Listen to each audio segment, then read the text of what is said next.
इस्लामाबाद के निजी हॉस्टल में इस्लामी यूनिवर्सिटी की 22 साला तालिबा के कत्ल का मुकदमा भाई की मुद्दत में दर्ज किया गया। मक़तूला के भाई के मुताबिक रात 12:15 बजे नामालूम नौजवान हॉस्टल में दाखिल हुआ।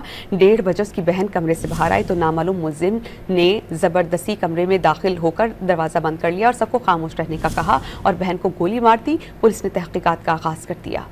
इस्लामाबाद के निजी हॉस्टल में इस्लामी यूनिवर्सिटी की 22 साला तालिबा के कत्ल का मुकदमा भाई की मुद्दत में दर्ज किया गया। मक़तूला के भाई के मुताबिक रात 12:15 बजे नामालूम नौजवान हॉस्टल में दाखिल हुआ।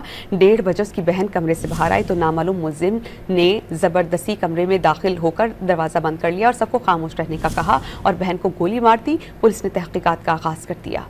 इस्लामाबाद के निजी हॉस्टल में इस्लामी यूनिवर्सिटी की 22 साला तालिबा के कत्ल का मुकदमा भाई की मुद्दत में दर्ज किया गया। मक़तूला के भाई के मुताबिक रात 12:15 बजे नामालूम नौजवान हॉस्टल में दाखिल हुआ।